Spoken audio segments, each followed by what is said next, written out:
All right, hello, hello. Hopefully the audio is all set. Haven't streamed on this channel in a while.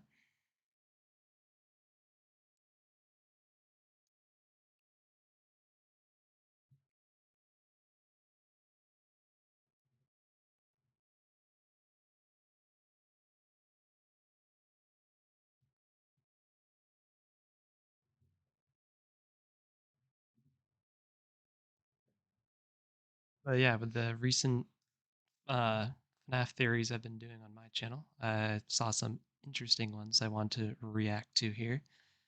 Only ever done Petscop theory reactions in the past, so thought it should be pretty interesting. Give it a second here.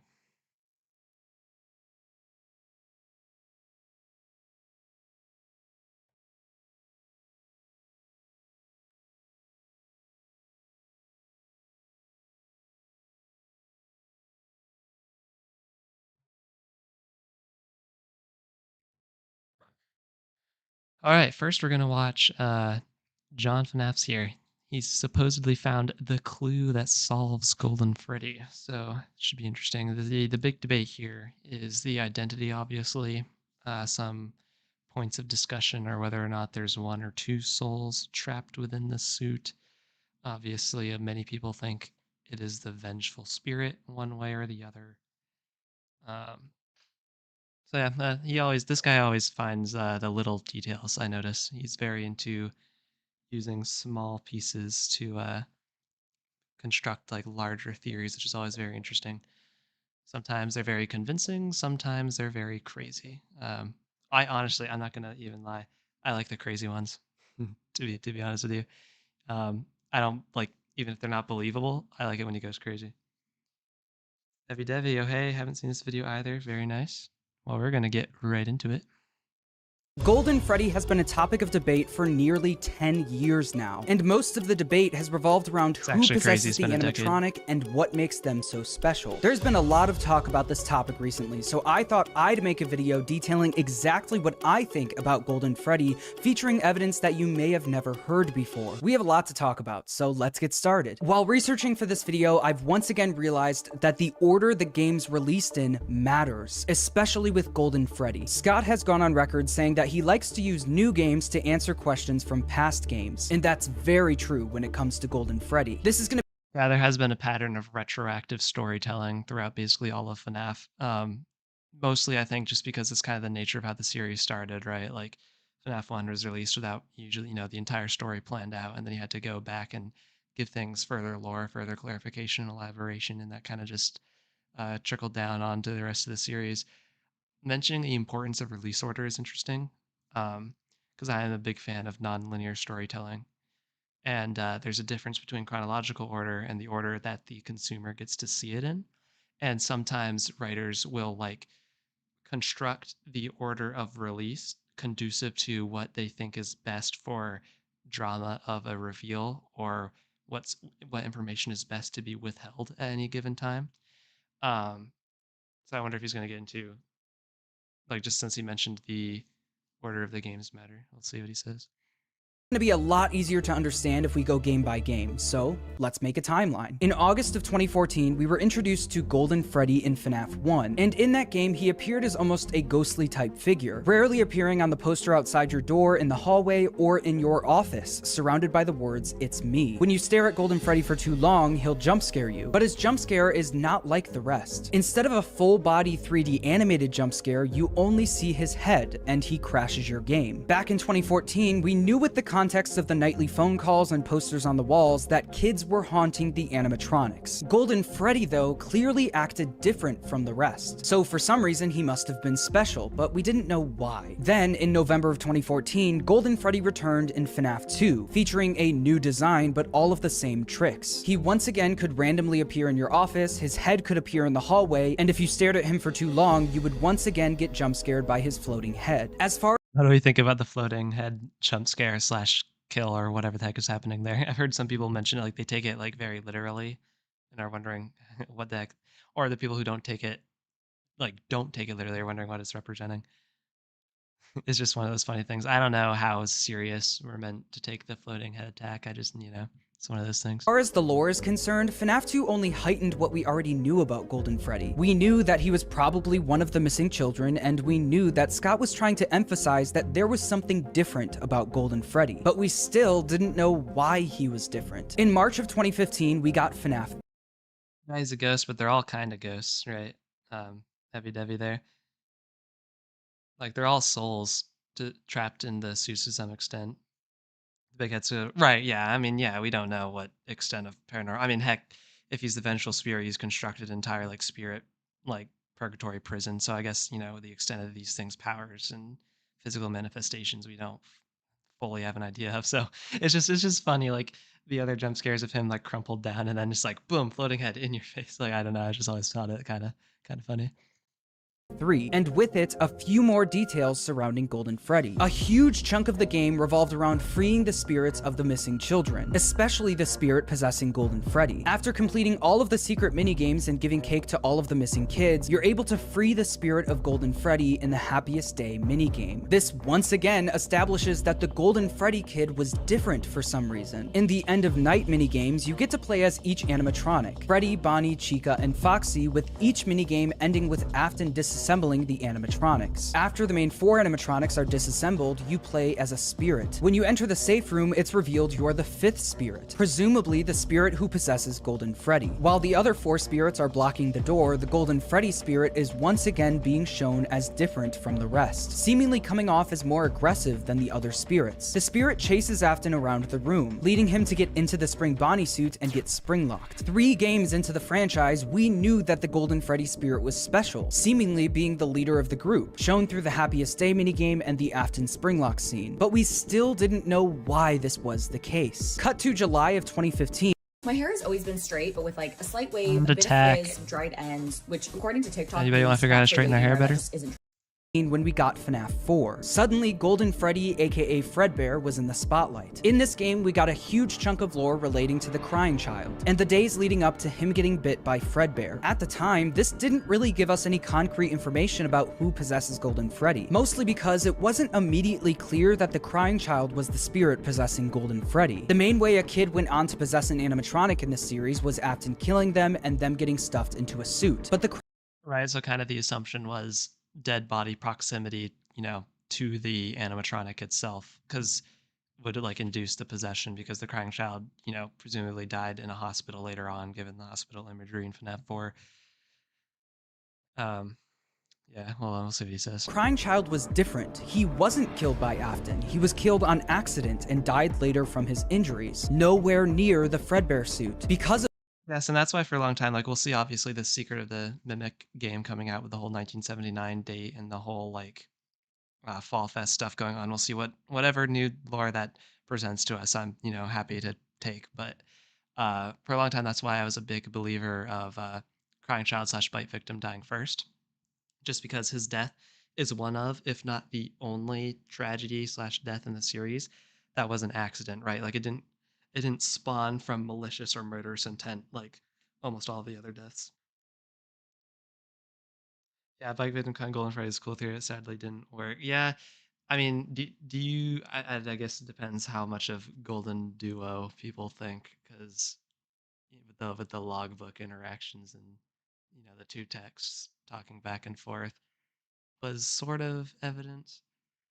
It is tough to figure out because there's just such little context, and I wish there was more concrete, like when you're dealing with paranormal, supernatural, and spiritual entities, it's hard to tie them down to rules, especially in a series that's so cryptic and vague.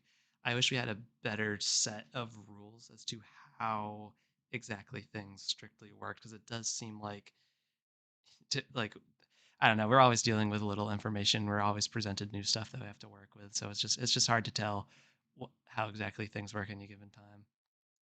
this, the mystery of who possesses Golden Freddy as of the release of FNAF 4 was still up for debate. In January of 2016, we got FNAF World, and right when we booted up the game, we knew that this was a continuation Okay, yeah, that's fair. If you don't, yeah, do go and do it and not related to security log. Yeah, so, um, yeah, so your understanding, like they're pretty removed from all of that.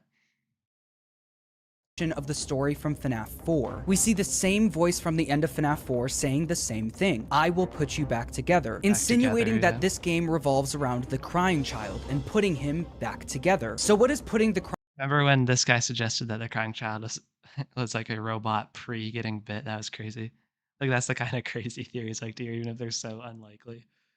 Just the wild speculation. Crying child back together even mean? Well, throughout the game, you're instructed to find clocks, and with each clock you collect, you're put into a little minigame. These minigames mirror what we see in FNAF 3. These are directly connected to the minigames you had to complete to set up the happiest day and free the spirit inside Golden Freddy. The task to put the crying child back together was actually us setting up the happiest day minigame, therefore connecting the crying child to that minigame. FNAF 4 and FNAF World were all about showing us that the Golden Freddy kid in the Happiest Day minigame was the crying child. The next game where we got info about who specifically possesses Golden Freddy was FNAF 6 in December 2017. At the end of the game, we got an image of 6 gravestones. Gabriel, Fritz, Susie, Jeremy, one grave off to the side covered with grass, and one on the hill in the back. The graves with actual names on them represent the spirits inside the 4 main animatronics, matching almost perfectly with the FNAF 3 ending image. Freddy is Gabriel, Fritz is Foxy, Susie is Chica, and Jeremy is Bonnie. From what we've seen throughout the series, the spirits of Freddy, Foxy, Chica, Bonnie, and Golden Freddy are almost always grouped together. Using that logic, this mystery grave grouped with the main 4 would be Golden Freddy, and the grave in the back would presumably be the puppet, Charlie. The big question relating to this image is obviously, why is the Golden Freddy kid's name being kept a secret? At this point, because of FNAF 4 and FNAF World, we were pretty sure that the Golden Freddy kid was the crying child. Why not just reveal the crying child's name?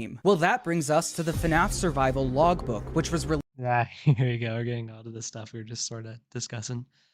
Released literally 3 weeks after FNAF 6. This book was obviously supposed to be released alongside FNAF 6, and this is further.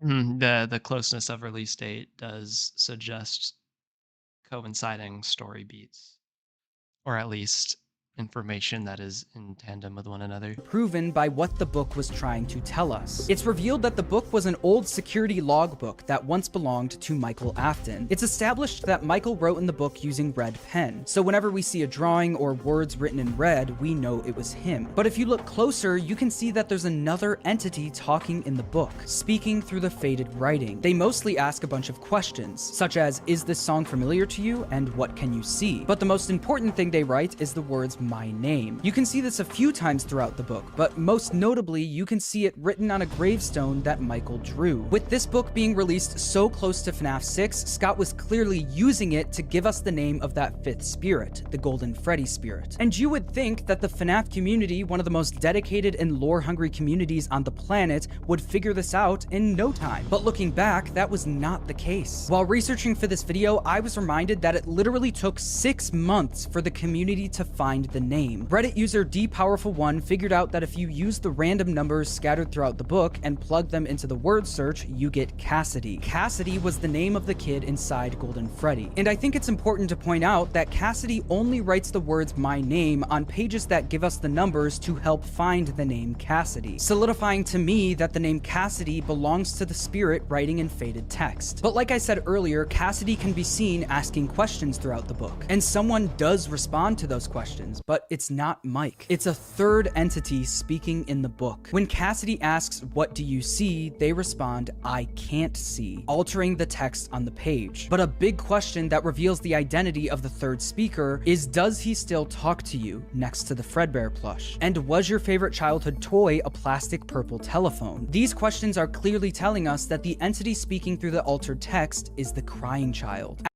Yeah, because the purple plastic telephone thing seen in the room. And the whole, At this point, everyone was confused. The last few games were basically flat out telling us that the Golden Freddy spirit, especially in the Happiest Day minigame, was the crying child. And now we've got this book telling us that there's another spirit named Cassidy who is also claiming to be the Golden Freddy spirit. We now have 2 kids claiming to be the spirit inside Golden Freddy. How can this work? Well, let's talk about Ultimate Custom Night, released in June of 2018, only 3 weeks after Cassidy's name was found. At this point, everyone in the series, including Afton, was burnt to the ground by Henry in FNAF 6. Henry tried to put an end to everything, but there's one spirit who wouldn't let William Afton rest. Enter the one you should not have killed. What we learned through all of the voice lines in the game is that this kid, the one you should not have killed, does not want William Afton to rest. He wants revenge, so he's keeping Afton trapped in an endless loop of death, forcing him to die over and over again. You can even see the face and hear the voice of the one you should not have killed throughout the game. His face shows up randomly in the death screens, and his voice can be heard through the mediocre melody animatronics. We've only just begun. I will never let you leave. I will never let you rest. So who is the one you should not have killed? Well, I think the final cutscene of the game gives us that answer. If you get a score of at least 9800, you unlock the final cutscene, where we see Golden Freddy twitching with both eyes lit, fading into the darkness. This lines up directly with what we learn about the one you should not have killed, a spirit that refuses to move on, who wants revenge on William Afton. I will hold you here. I will keep you here, no matter how many times they burn us. To me, this heavily implies that the one you should not have killed is not only the spirit inside Golden Freddy, but Cassidy, the second spirit inside Golden Freddy that we were introduced to in the logbook. Like I said earlier, Scott likes to use new game. I'm interested to see where he's going with this, because this has so far just been a recap of information and then just sort of a rundown of a pretty popular theory that has been popular for a long time. And usually what he likes to do is just build it up and then flip something on its head or do some cool information reveal, right? That sort of recontextualizes the interpretation. Um,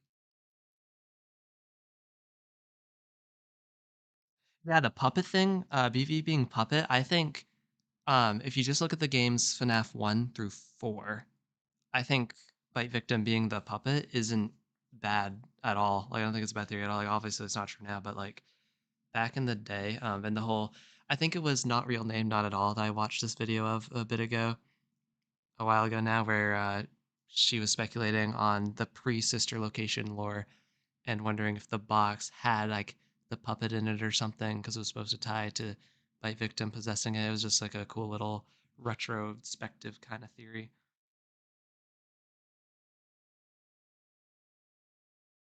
Yeah, and then you add in the books. Oh boy, we all love the books. They're not bad books, but the debates over them are wearing, especially because it's eternal.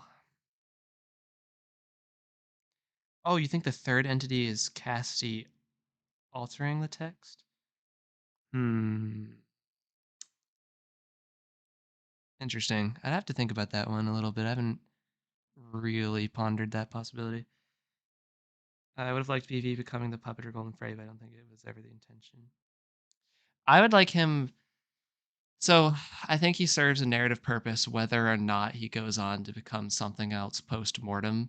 I would like him to be somewhat present in the series, beyond just the narrative significance of his death, because no matter what, he's he's important to the Michael character and his arc of redemption later on, certainly, and various people have tried to tie it into a igniting incident for Williams Afton's insanity too, whether that's the whole thing up to debate why he started killing in the first place. That's, I think there's multiple routes that are reasonable interpretations for that at the moment. Cassie's making the words and alternating the text. That's interesting. That is actually an interesting theory. No one has uncovered yet. I mean, hey, it being like one of the most mysterious or hardest to find would kind of coincide with the general mystique that it was built up to have, right? In FNAF 4 and everything else around it. games to answer questions from past games. Because of this, the order in which FNAF games and products are released is very important. In FNAF 6, Scott introduced a question: what is the name of the Golden Freddy kid? 3 weeks later, Scott released the survival logbook, where he gave us the answer. But even though we got that answer, the logbook introduced a few new questions. We know Cassidy isn't the crying child, so who are they? Why are they important, and how can there be two spirits claiming to be inside of one animatronic? 6 months after the logbook came out, we got Ultimate. Just on that topic, I was talking about the two different people. I'm not saying like it was a bad constructed video or anything before people get up in arms. I did not like the dual process theory of Cassidy and the crying child being one. I watched their video a couple times. I don't think it made sense. Even within their self-contained story, without getting all the nitty-gritty detail evidence, I don't think it made sense as a narrative just to begin with. Um, So, just like in that they are being treated as separate entities in this video. Custom Night, where we got the answers to those first two questions. All of that build up, from the mystery grave in FNAF 6, to finding Cassidy's name in the logbook, to figuring out that Cassidy is not the crying child, but a separate character also inside of Golden Freddy, all of that build up led us to Ultimate Custom Night, where we see this new character take center stage as the one you should not have killed. But there's still one question left. There are two spirits claiming to be inside Golden Freddy, Cassidy the Vengeful Spirit and the crying child. How does that work? Well, a year and a half after Ultimate Custom Night, the Fazbear Frights books started coming out. And in these books, we got the story of the Stitch Wraith, an animatronic. Yeah, dude, it can be difficult to express theories for sure. When I released my big Pet Scott video, there's plenty of people that enjoyed it and liked it, and many people that disagreed with it, but just thought it was also fine. I go like, cool. But there's also many people who were like really against it, almost aggressively so. Most of them were pretty fine commenters, but it is funny how up in arms people get over these theories. Yeah, here we go. The Stitch Wraith. I feel like ever since Stitch Wraith has been relevant, no one ever talks about Golden Freddy without mentioning him. Contains the spirits of two kids, Andrew and Jake. Andrew is revealed to be a victim of William Afton, who is very vengeful and angry. Jake is revealed to be a kid who was not killed by William Afton, but died from a brain tumor surrounded by his plushie that had a walkie-talkie inside of it. This directly mirrors what we see with Cassidy and the crying child. Cassidy, the more vengeful spirit killed by William Afton, and the crying child, the one who wasn't killed by Afton but died from a brain injury, both possessing one animatronic. In the Stitch Wraith stories in the Fazbear Frights books, we hear a lot about the dynamic between Andrew and Jake. We learned that they both possess different parts of the animatronic. Andrew possesses the body while Jake possesses the head. Because Jake possesses the head, he is in control of the animatronic's movements and can see the outside world. Since Andrew possesses the body, he can't see anything or move the animatronic. What's also made clear is that they both don't remember very much about their past, and that they can talk to each other. The similarity thing, here's where the problem lies, right? When you make something down to its most simplistic form, it sounds similar. But when you include all the nuances, it does get different. So like, how broad are we supposed to interpret a story if we're paralleling it, right? And everyone, I guess, has different approaches to that thought process, but we're it's like there's a bunch of different paths, right? And you take it out a different road of interpretation, and then that leads to another fork. So like sometimes you get like 3 roads in, and like you disagree on a point, like you would disagree on something on a later road because you disagreed on something smaller on a road way back, and it's just layers upon layers of stuff. From inside the Stitch Wraith, with them mostly trying to figure out what they remember. If you haven't put it together yet, this is exactly what we see in the survival logbook. Cassidy and the crying child possessing the same animatronic, talking to each other, trying to figure out what they remember. Cassidy says, "What do you remember? Was your favorite childhood toy a plastic purple telephone?" But the most important question in the whole book is this. Cassidy says, "What do you see?" And the crying child responds, "I can't see." This exactly mirrors what we see with Andrew and Jake. Quote, "Hi Andrew," Jake said. "Why can't I see anything?" Andrew demanded. "How come you can see and I can't?" In the books, Andrew, the vengeful and angry spirit, possesses the body of the Stitch Wraith and can't see. And Jake, who isn't vengeful and wasn't killed by Afton, possesses the head and can see. What the logbook is telling us though is that in the games, it's the exact opposite. The crying child is the one who says he can't see, which means he is the one possessing the body of Golden Freddy, while Cassidy, the vengeful spirit, is the one possessing the head. It's not the crying child in control, it's the vengeful spirit Cassidy. The crying child is helpless. All he can do is try to reach out and tell his brother Michael that he's there too. It's me.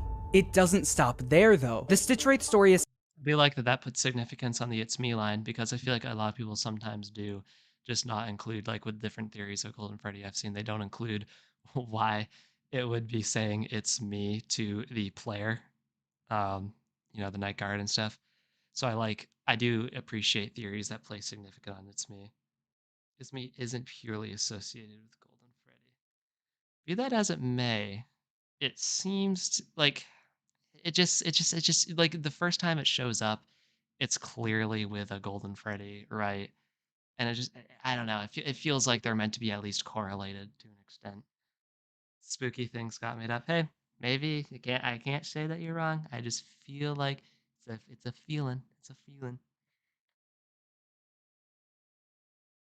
establishes that a spirit needs to remember or be put into one of their happiest memories in order to move on, aka their happiest day. Towards the end of the Stitch Wraith story, Jake is able to help a bunch of kids who were killed. He does this by essentially going back to their memory of being killed and changing it, making that terrible memory into a happy one. This allows the spirits to be at peace. How does this translate to the games? Well, this is exactly what the happiest day minigame is in FNAF 3. This minigame is showing us the crying child's happiest day. In the security logbook, there's a page that talks about the happiest day, where it specifically says in bold, "Reflect on the happiest day of your life," with an image of the puppet handing a cake to a child. If you do what it says and take the image of the happiest day minigame and reflect it, what do you see? The crying child's birthday party from FNAF 4 where he got bit. Like we established earlier, the main goal with FNAF World is to set up the happiest day minigame for the crying child. But have you ever stopped to question why we have to collect clocks in order to do this? It's because we are literally going to a party from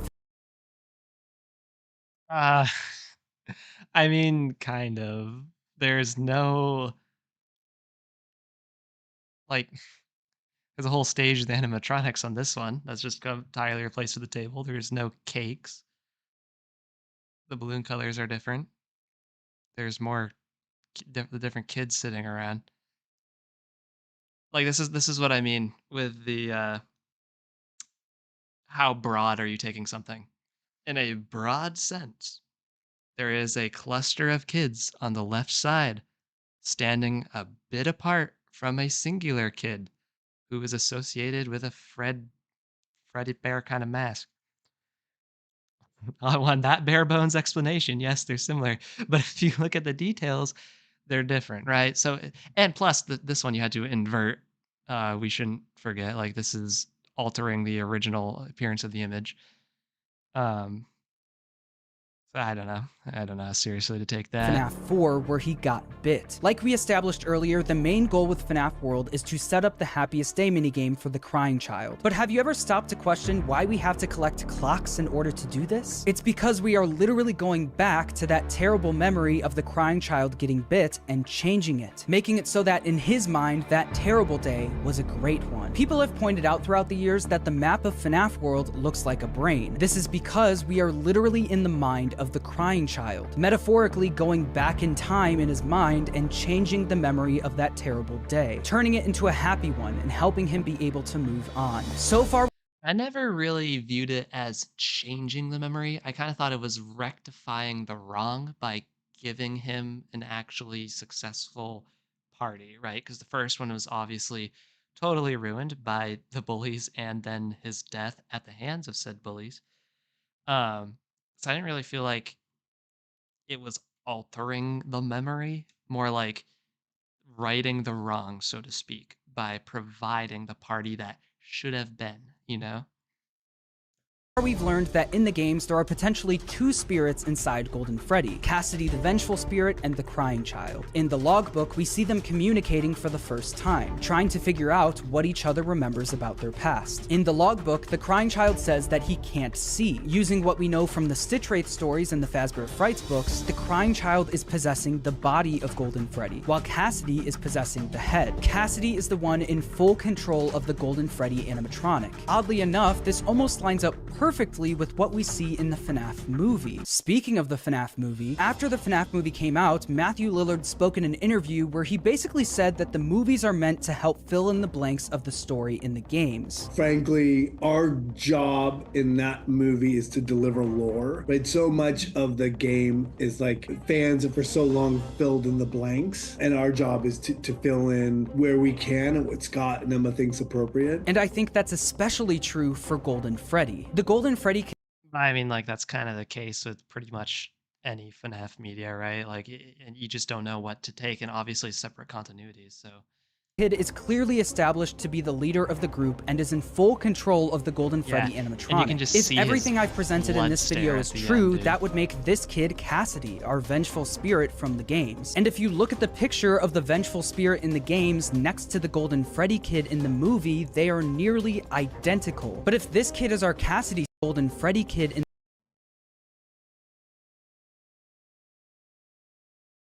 I mean, kinda. The hair, I think, is probably the biggest selling point of that. in the movie, they are nearly identical. But if this kid is our Cassidy stand-in, that would also mean that he's not the only one possessing Golden Freddy in the movie. Him having full control of the animatronic lines up with what we presented earlier. But is there any proof that there's a second spirit inside Golden Freddy in the movie? Well, throughout the movie, we get to see this drawing of the 5 missing children holding hands with Spring Bonnie. We've got Foxy, Chica, Freddy, Bonnie, and the blonde-haired Golden Freddy kid. But if you look closely, you can see that there's something different about the Golden Freddy kid. What's different is that his face was glued on top of another kid's face. Yo, what? That is weird. Look, you can see the line. I never knew about that.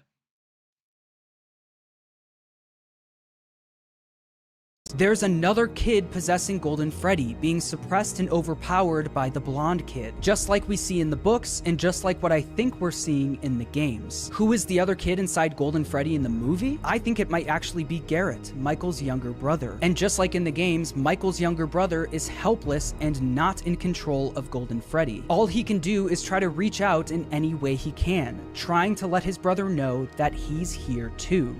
It's me. Changing people's bad memories and making them good memories is something we see in the books and the games. And I think Scott was trying to strengthen this idea in the movie. The Golden Freddy kid is able to go into Mike's dream and change his memory of the day his brother was taken. But instead of doing this for good, he does this to trick Mike into giving up his younger sister, Abby. The movie then ends with Afton getting spring-locked and being locked away. In the minigame version of this from FNAF 3, the Golden Freddy spirit is seen as the leader of the pack and the more aggressive one. And I think the movie only strengthened that idea, with the final scene being Cassidy closing the door on Afton as he's getting spring-locked. I think it's important to encourage you to do your own research and come to your own conclusions, because a lot of conclusions depend on how you interpret certain evidence. For example, a lot of people think that this little girl in the survival logbook is Cassidy, but I don't think that's the case. If this is supposed to be representing the happiest day minigame, that minigame, in my opinion, clearly has everything to do with the crying child and nothing to do with Cassidy. As much as I want this drawing to mean something, I don't think it does. Also, a lot of people think that the character of Andrew is an actual character in the games and is the one you should not have killed, not Cassidy. And I think people are valid for thinking that. I'm not going to say that the story of the Stitch Wraith is the same as the story of Golden Freddy. There are differences. But I do think that those stories are more meant to help us better understand how Golden Freddy works in the games. You can interpret things however you want. That's what makes theorizing fun. Also, big shout out to MatPat, because I really do think you were on the right track with your video from 2020. This video was also written and filmed before the release of Into the Pit, and I haven't really decided how that's changed my opinion on Golden Freddy, but as of right now, my opinion really hasn't changed. Make sure to subscribe, and thanks for watching.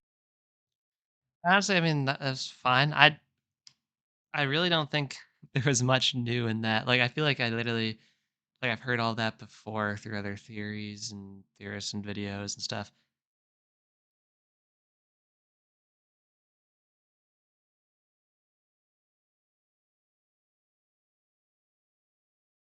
Anyway, there is one more video. Like, I guess there's nothing shocking. I'd say the most cool thing about that video was the face cutout thing in the movie that seems to be pasted over the original face. That was interesting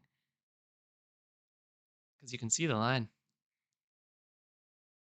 Like, it's obviously one of those things you don't know how much meaning is supposed to be assigned to On it. top, But there is definitely that line of difference.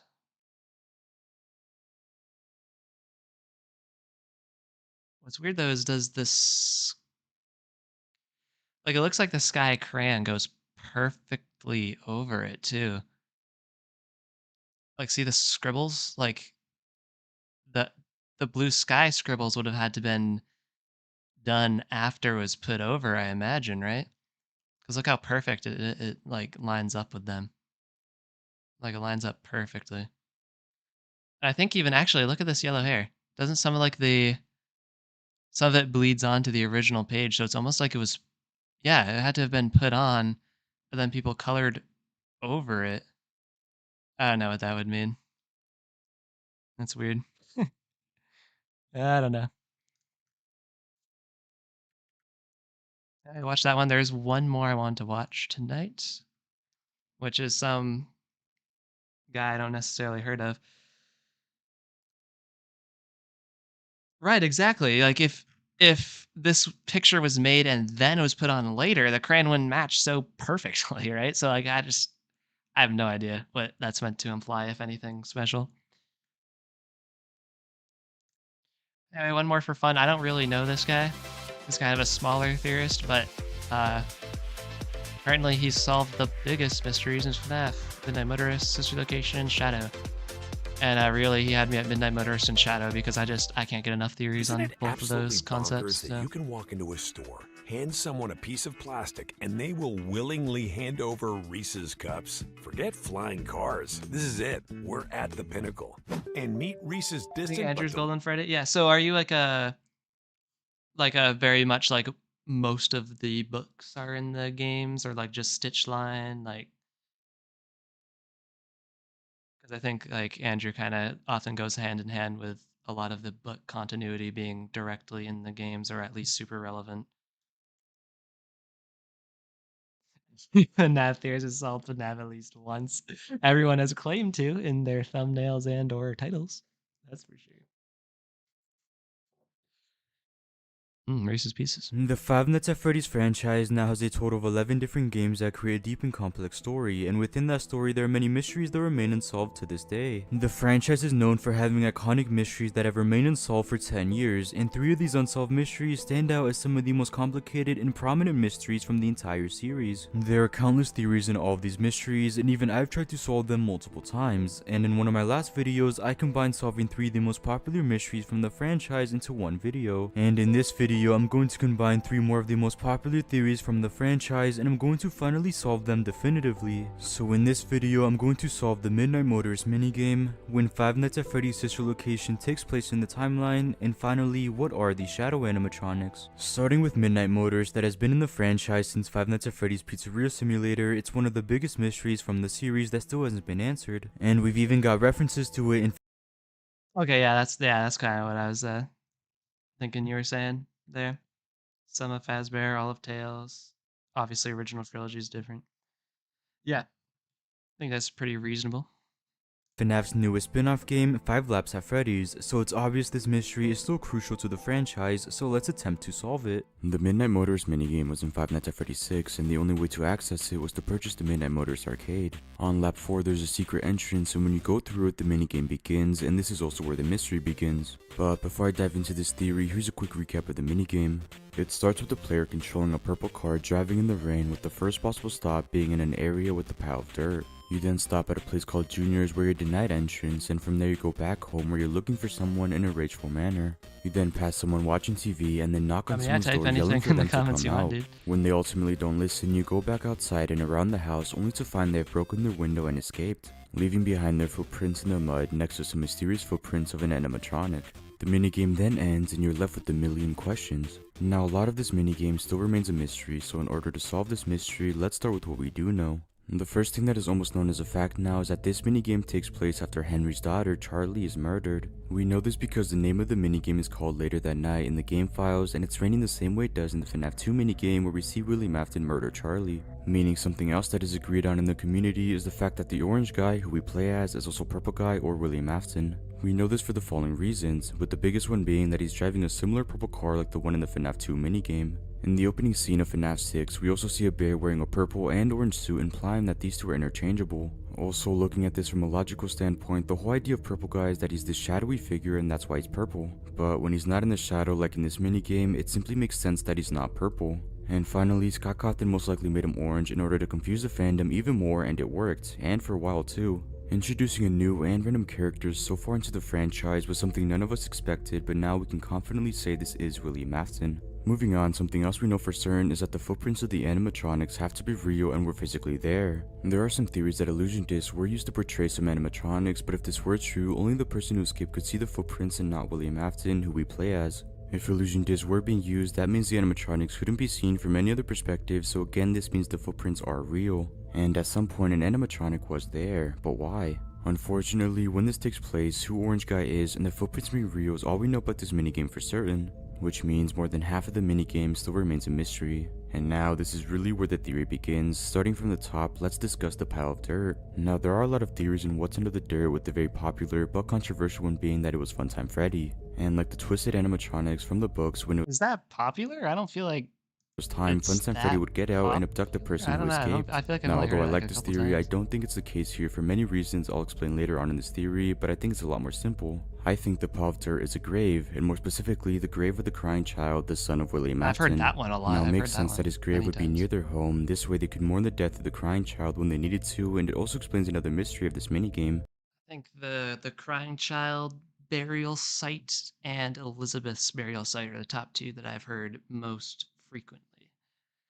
If FNAF 6 was really meant to be the last game in the franchise, and if it was meant to answer any questions from previous games, why would Scott Cawthon make what's under the dirt complicated to the point where it needs books and other games to explain it? If this was the final chapter, it makes sense for it to be simple, like a grave.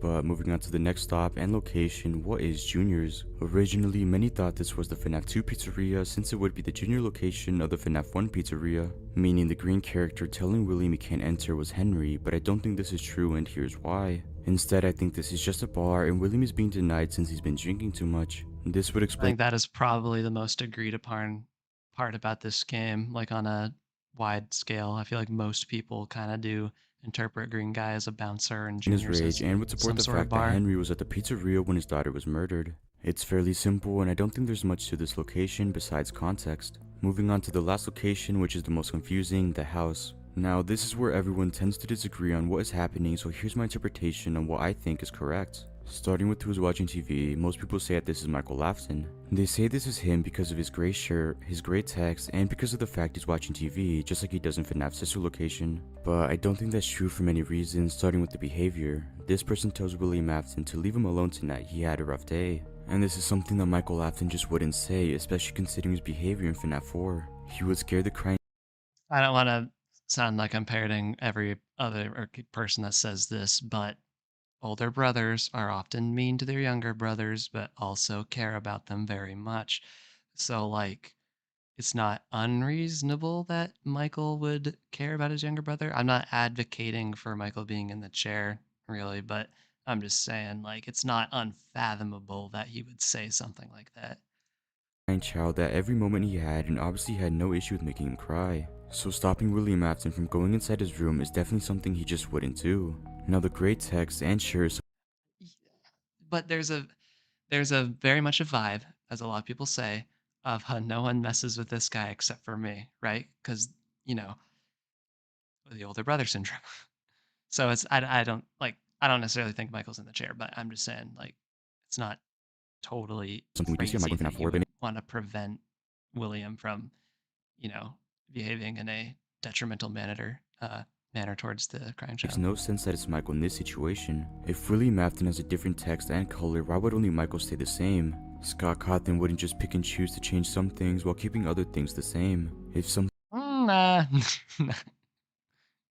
I think that's very much something he would do, to be honest. Something about a character that we are used to is changed, then that has to be the case for all characters, including the person watching TV. Now, watching TV is something Michael does, but I think this is just here to confuse everyone even more, and this can easily be anyone watching TV. So with that said, if I this was gonna say, watching TV isn't like a singular person trait. isn't Michael, then who is this? Well, I think it's Miss Afton. She has the kind and calm behavior that any mother would, and it makes sense for her to defend the person in the room. The great text and shirt work for a The dialogue does sound a bit motherly, I'll give it that.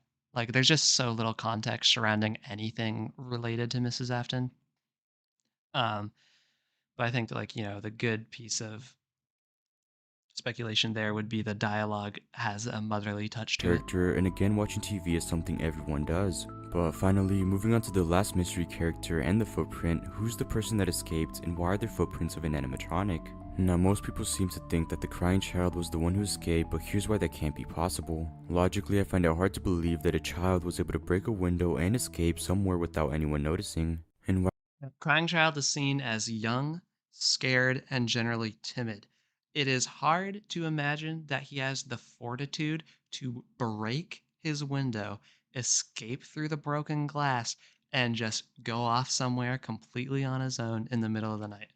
Like, I do find that uncharacteristic of what we know of the crying child. why would William Afton be looking for the crying child in a rageful way? If the crying child was already dead by this point, it supports the fact that William Afton would start drinking and become rageful where he eventually murders Charlie and the other children. But if this isn't the crying child, then who is it? Well, I think it's Michael Afton, and here's why. First, it could be possible that someone's Michael's age was able to break a window and escape, and he would be escaping to go to the crying child's grave. Think about it, in a game where Michael Afton is the main character, why would the minigame focus on someone else like the crying child? It makes sense that he's escaping to mourn his brother's death, and it also makes sense why William Afton would have Well, I mean, the other two mini games focus on other people, like the Charlie one and then the Susie one. So both victims of William Afton and both spotlighting other characters than Michael. So I don't think that point really, is any want him to, and it's simply because he's angry at him. Michael was responsible for his brother's death, and of course William Afton blames him. This would explain why his mom was defending him from William Afton, and it backs up the fact and every other detail of the minigame.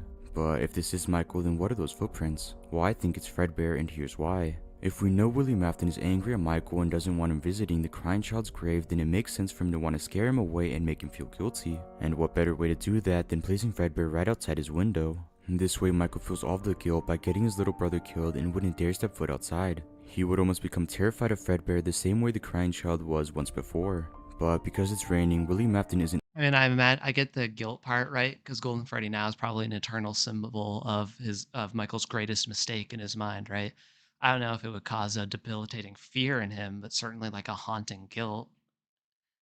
But fear to the point of successfully keeping him trapped, I'd find a little bit extreme. Able to place Fredbear outside, scared that it will damage the spring lock features. Hence why all we see are the footprints. And the reason there aren't any other footprints is most likely because he took it back through the bushes so we aren't able to see. So we just put it there and put it back, but like that's such like a useless like detail then. If it was like plop, yes. Yeah, you know what? This is a bad idea.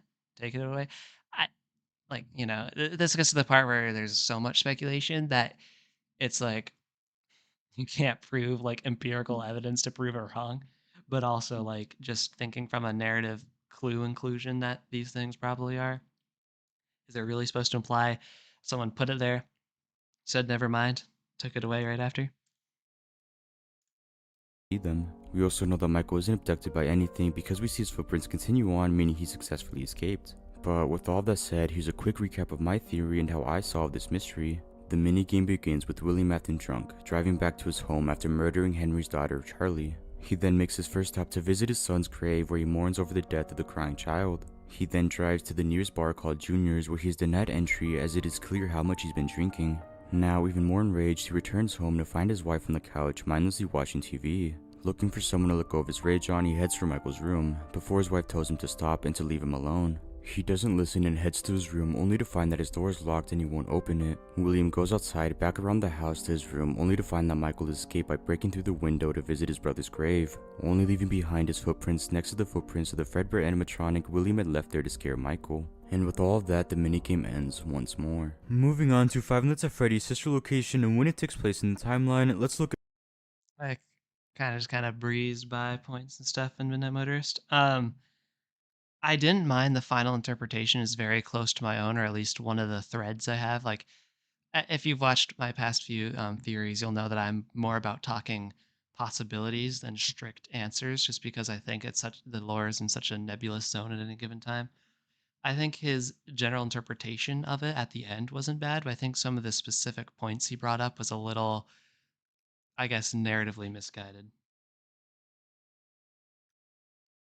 A lonely fridge. Hello, 6,000 subs and only 6 views in a live chat. This is sad. I know, right? My subscribers need to be a bit more active, if I say so. You guys need to pick up your slack. at one of the more complicated mysteries from the franchise. As what makes it so complicated is how different Sister Location feels from the rest of the franchise, and because this game is crucial to how the story of FNAF developed. It's hard to place it somewhere in the timeline, so let's attempt to answer when Sister Location takes place in the franchise. Now, the biggest issue in trying to solve when this game takes place in the timeline is how different Sister Location is compared to the other FNAF games. FNAF 1 through 4 were all grounded games and stories while being easy to follow and being easy to place in a timeline, but Sister Location I would argue that FNAF 4 was kind of the beginning of easy to follow crumbling away. You know? isn't that easy to follow since it introduces new ideas like Remnant, which is the cause for the Nice lonely fridge.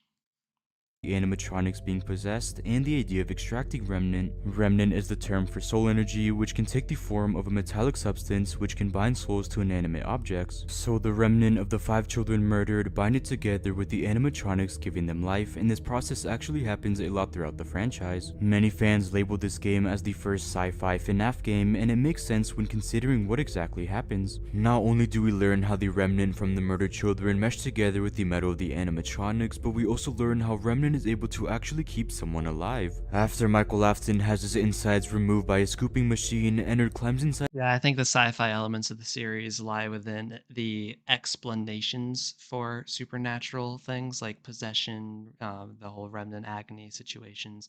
Because while they do have their roots in paranormal slash supernatural stuff, kind of a hallmark of the science fiction genre in general is providing some sort of loose explanations and or like processes for how these super advanced tech or theoretical concepts work, right? So I think giving context to how and why to certain of these things of supernatural and paranormal activity in the series is sort of like begins the sci-fi measures of it.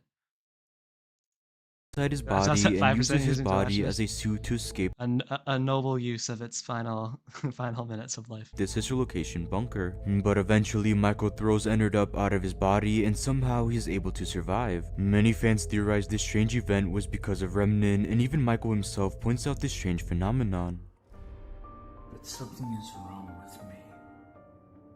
I should be dead, but I'm not. So again, FNAF Sister Location is drastically different to the other games, making it hard to place in the timeline. But what fans have agreed on is that this game can take place in either one of 2 spots in the story, and placing what games happened before and after Sister Location is also fairly simple. We know the timeline starts with FNAF 4, then FNAF 2 and 1 follow, and after a 30-year time jump, FNAF 3 follow.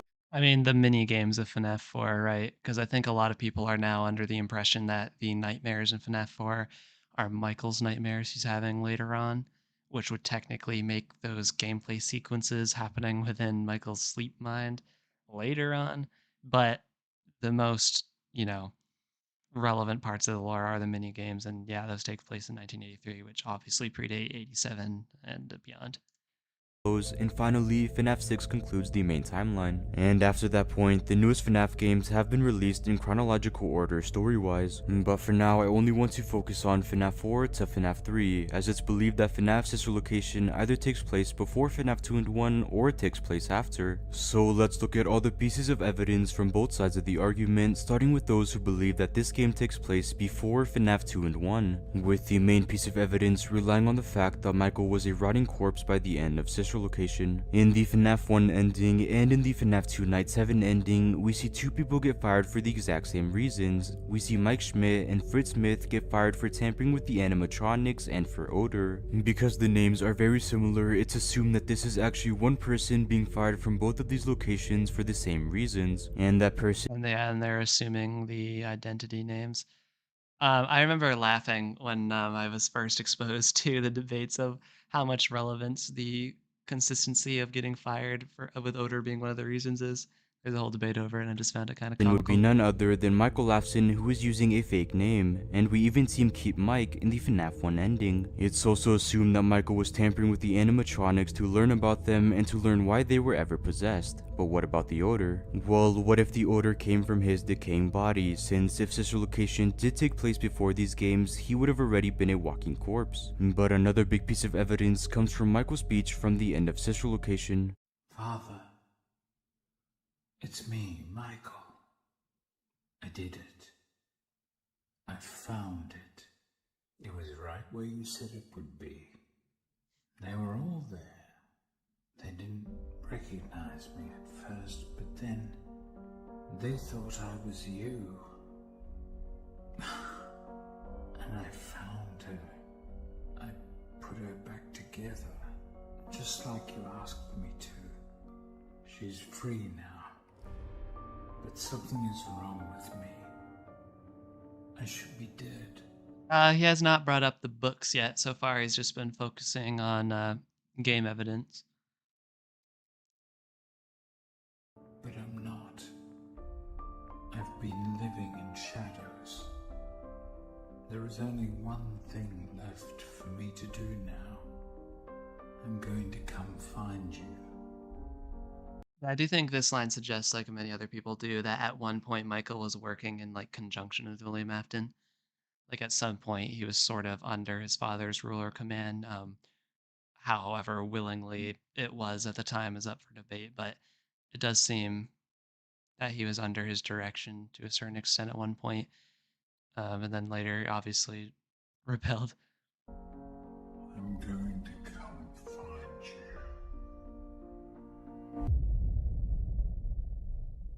From this speech, Remember the whole theory that Michael was Springtrap and all that going on?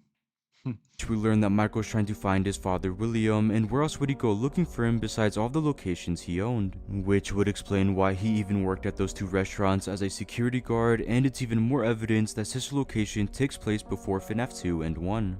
But moving on to the other side of the argument, which is that Sister Location takes place after these games, the evidence is very similar. When looking at the same speech, at the very end of it, we see Springtrap emerge from the shadows, and in the back we even see a sign advertising Fazbear's Fright, conveying that the events that happen in that location, or the events of FNAF 3, happen right after Sister Location, which also puts this game right after the first FNAF game. And to me, this is actually enough evidence to make a definitive decision, being that Sister Location has to take place after FNAF 2 and 1 and before FNAF 3. If Sister Location did take place before FNAF 2, then why show Fazbear's Fright in the ending of Sister Location, which is clearly showing that FNAF 3 is next? They're not showing a sign for the grand That doesn't have to mean that, right? Because it's showing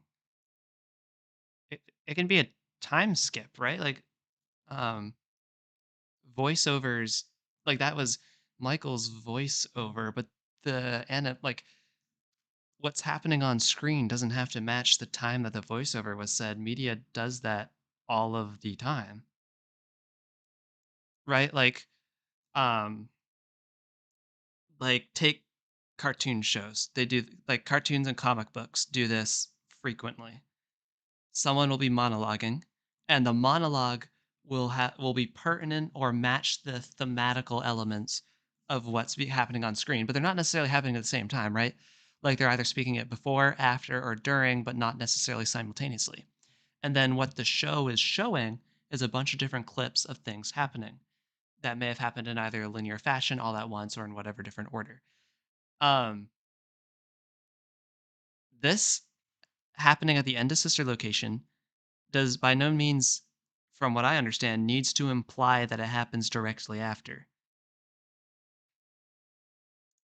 grand reopening of Freddy Fazbear's Pizza, which would have been setting up FNAF 2, so again, they're obviously setting up FNAF 3. Not to mention, we also see Springtrap, who's the main antagonist in FNAF 3, and again, it's clearly hinting that Springtrap is what took place next. These are important details that almost feel dismissed by saying that Sister Location takes place before FNAF 2, and the line— See, I just disagree. I don't think they're pertinent details to use them as like smoking gun evidence for a later Sister Location timeline I'm placement. going to come find you fits more with this idea, as instead of Michael looking for his dad in his restaurants, he's directly finding him in Fazbear's Fright. Now, the main piece of evidence that supports this game happens before FNAF 2, which is the order that caused Michael to be fired, would work except for one minor detail, which is context. I think we can assume when Scott Cawthon created those endings, he wasn't planning that they would correlate to Michael being scooped 3 games down in the franchise. If anything, I think it was supposed to be a fun detail for fans to notice, and not anything that would tell us that Michael had already been scooped, which is why I also think we shouldn't be using this as one. Well, I mean, the order thing was made way before Sister Location 2, right? So, assuming that the odor thing does imply that Michael's already a corpse is like also assuming that Scott retroactively made it to mean that later on, which is fine. Like it's totally foreshadower's bluff, right? That happens all the time in stories, I believe. But so that's not a problem. It's just like you have to also think that like it can really go either way. One of the main pieces of evidence, and besides these endings and the speech from Sister Location that is actually supporting FNAF 3 takes place afterwards, there isn't much evidence supporting it takes place before FNAF 2. Most of the evidence is about the story and how everything would place narrative-wise, and narratively it would work better if Sister Location did take place before FNAF 2. But when we're looking at just the evidence, I think a problem there too is Michael says, I found her, I put her back together, just like you asked me to, which suggests there was some level of request by William Afton for the Sister Location debacle that Michael gets himself into. And I find it odd that Michael would refer to that if his father had supposedly been, like, right? He would have been missing for years by the time after he rolled around because of the whole spring locking scene. Michael casually died like it was a normal Tuesday and ignored it. Dude, what's dying yourself compared to accidentally killing your little brother? Michael just brushed that off. He's been through worse. and what we know to be facts, Five Nights at Freddy's Sister Location has to take place after the first FNAF game and before FNAF 3, but this is— I don't think it has to. I don't think it has to not. Well, actually, I kind of do, but I don't think the evidence he gave for it having to take later was good at all in this video. No offense to the creator, obviously. It's just I don't think the evidence was at all smoking gun or even compelling. just a theory. Moving on, let's finally answer a mystery that has spanned across the 10 years the franchise has been around, the shadow animatronics. I like the shadows. These I'm excited for animatronics this have part. appeared in many games now, and the key to solving them might lie in a whole different FNAF project. So let's finally answer who Shadow Freddy and Shadow Bonnie are in the FNAF franchise. First, let's go over the history of Shadow Freddy and— I think it's crazy that they appeared in FNAF 2. Like the shadow animatronics really feel like something that would be introduced once the lore is getting a lot more complicated. The fact that they're like relatively early on in the series is kind of wild to Shadow me. Bonnie. Shadow Bonnie first appeared in FNAF 2 in the security guard's office, but would have no real effect on the gameplay if you wore the Freddy mask on time, but there was actually a chance that your game would crash. It's the same model as Toy Bonnie, just blacked out with white eyes and teeth. Shadow Freddy also appears in FNAF 2, but appears in the back with the withered animatronics and again never affects the player. It's the same model as Golden Freddy, but again it's blacked out with hints of purple and again white eyes and teeth. I agree. Both animatronics appear again in FNAF 3, both again in the security guard's office. Shadow Freddy appears in the farthest left corner in the screen and will only be visible for a couple of seconds before disappearing. Toy Bonnie appears on the desk as a minifigure, and when he's clicked on, it unlocks a secret minigame where you control Shadow Bonnie, and it's a part of the process to get the good ending. We then see Shadow— It always stuck out to me as a weird thing that Shadow Bonnie was the toy iteration of Bonnie. It just feels like the toys are so neglected in the larger scheme of the lore, like post FNAF 2. It just feels like an oddity to me that Shadow Bonnie is represented as the toy version. 1% left. CrossCorp 64. Hey, I know that guy. Freddy again in all of the mini games at the end of every night. He leads the main animatronics to a storage room where Willie Mafton dismantles them. Moving on, many believe that we actually see Shadow Freddy again in FNAF 4 in the form of Nightmare. Nightmare is the exact same model as Nightmare Fredbear, which we know is supposed to be Golden Freddy, meaning if this is Shadow Freddy, it would match up with what we know about their models. Then we see Shadow Bonnie in Ultimate Custom Night as a bonus animatronic, and finally we see him one last time in FNAF AR as a main part of the gameplay. These animatronics have actually shown up plenty of times throughout the franchise, and although it may seem like they were just randomly placed throughout the series, I think they are actually significant to the overall lore and story, and here's why. Well, yeah, here's the thing. If the shadows are randomly placed incidents, then Golden Freddy is randomly placed incidents, right? They're both things that appear sporadically in the background as sort of like Easter eggs that seem important, right? So I think if you're, to place importance on one, the other kind of also important, just given the similarity, the nature of their appearances. I do think the shadows are something that hasn't been fully solved to my satisfaction.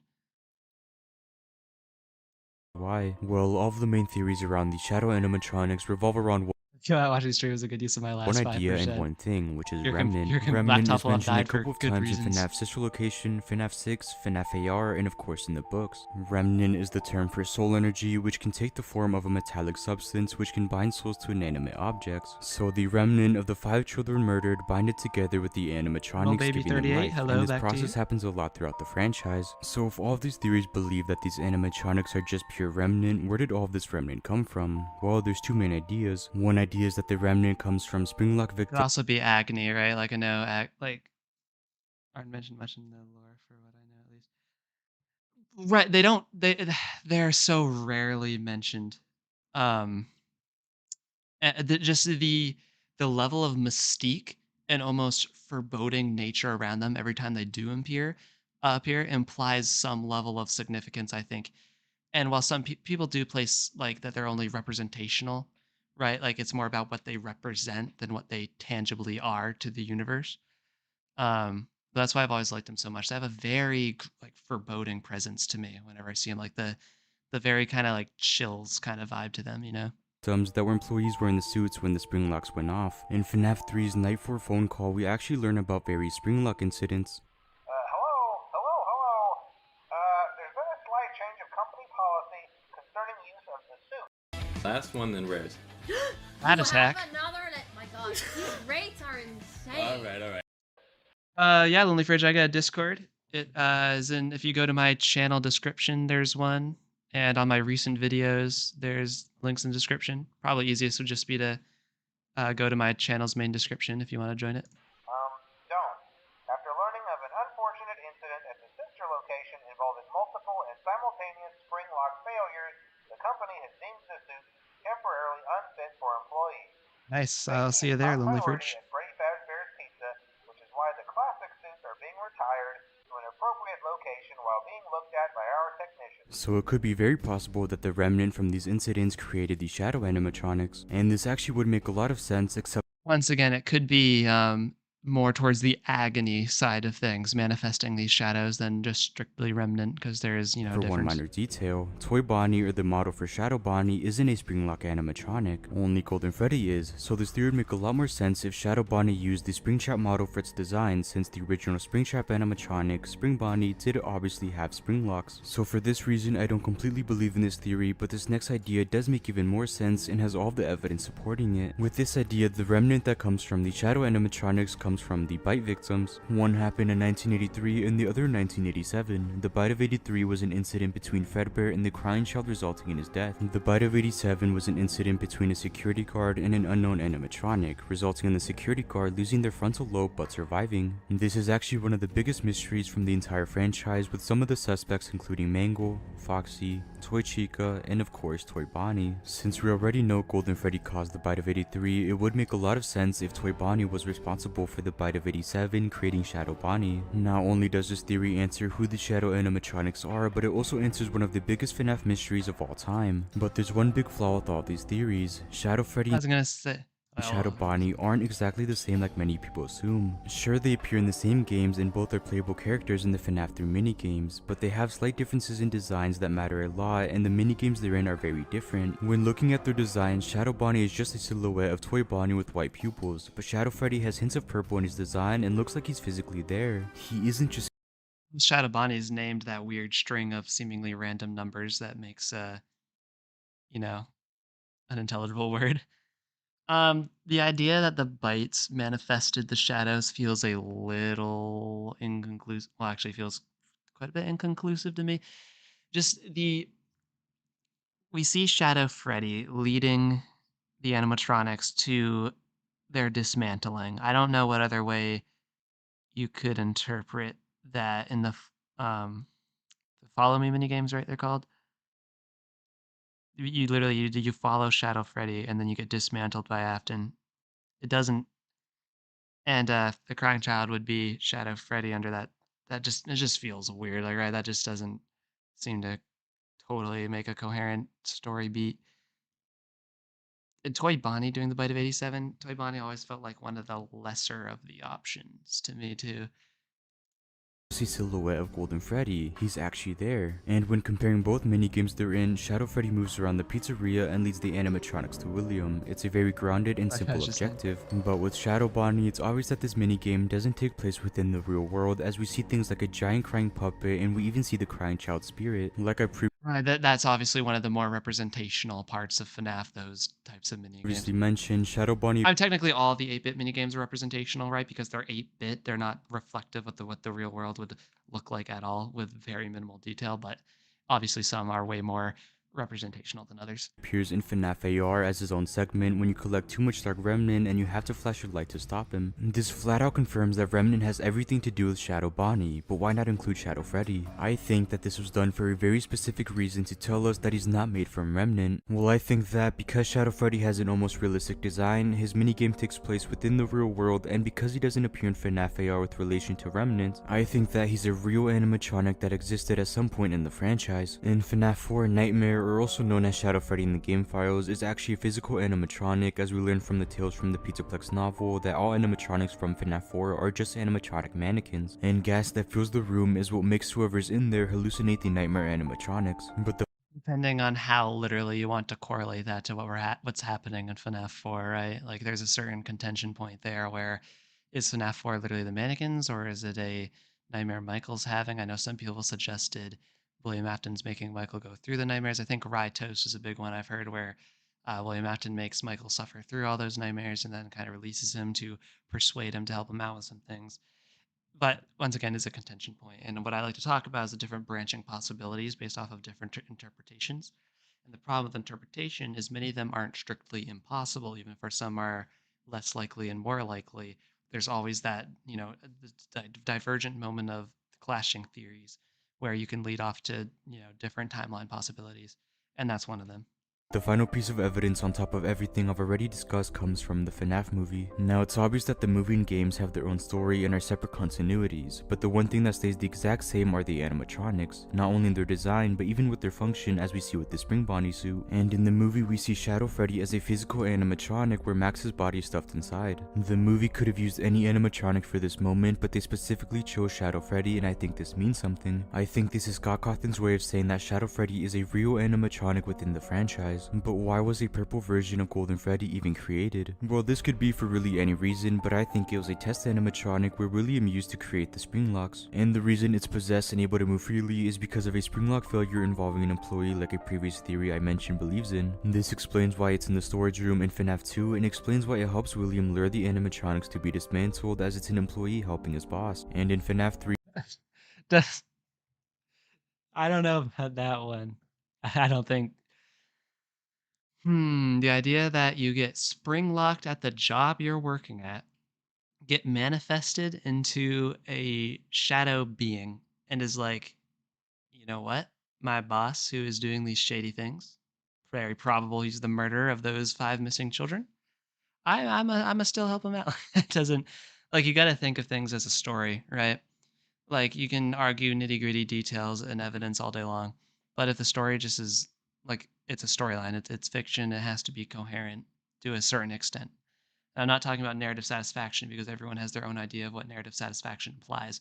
I'm just saying a story needs baseline cohesion in itself, and some of these elements just don't create a full cohesive story to me. Shadow Freddy acts like an illusion, just like any of the other animatronics, as we know whoever we play as must have seen Shadow Freddy at least once in the FNAF 2 location. But in the sense of Shadow Bonnie, I think all the theories around him are correct. He's the remnant version of Toy Bonnie, and personally, I lean towards the theory that the remnant comes from the bite victim from the bite of 87, as this would answer two of the biggest theories from the franchise, and it makes a lot of sense narratively. So with all of that said, Shadow Freddy is a real animatronic that appears as an Easter egg in FNAF 2 and 3, while Shadow Bonnie was created by Remnant that came from the bite victim of the bite of 87. I don't like the idea that Shadow Freddy would be a real animatronic too. That just feels a little goofy to me, given just the nature of how he appears and when. It really doesn't feel like they're meant to be physical, objects.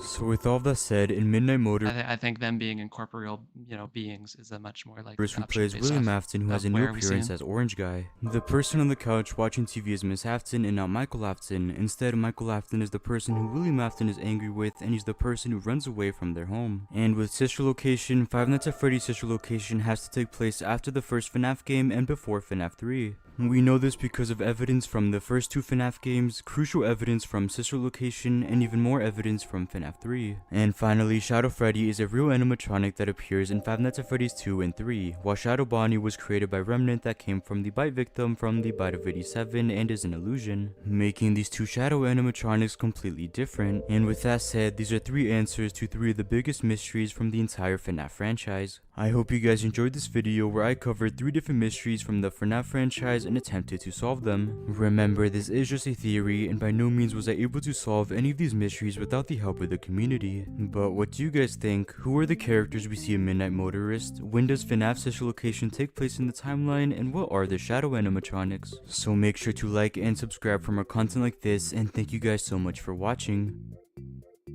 I mean, I liked the videos presented nicely. I think the strongest interpretation was the Midnight Motorist interpretation that he had, minus the why the animatronic footprints are there and some of the weird logical leaps that he was using as pseudo evidence.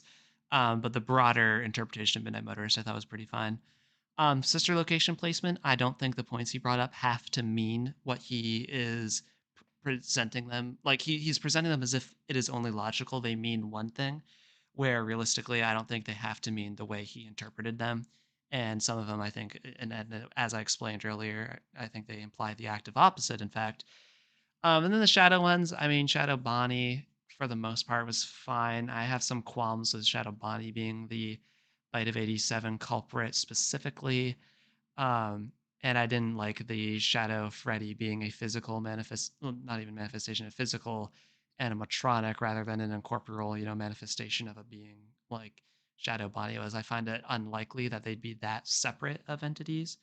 And I also find it unlikely that one would be helping William Afton if he was a supposed Springlock failure employee, is where the remnant or agony or whatever is coming from to create him in the first place under that theory. I mean, I enjoyed the video overall. Like I said, I just kind of gave my general thoughts on it. But I think those are the two videos I wanted to react to tonight. I'll probably do some more live streams later this week with some more reactions if I feel like it, because they're pretty fun to do. Thanks to anyone who was hanging out. I will say, just yesterday, I released a new video on the new episode of the alternate reality game that Matt Pat of Game Theory himself is creating and putting out there onto YouTube. Alternate reality games are sort of like the storylines that you have to decipher and solve, much like FNAF or Petscop kind of feel, right? Those cryptic, vaguely told stories that sometimes you got to employ code cracking and narrative, like connecting of the dots to. If you like the sounds of that, go check them out. This video is only at 514 views, so definitely go give that one some help if you're interested in supporting the channel. Other than that, thanks to anyone who stuck around for the live stream, and that'll be all for tonight. Bye, guys.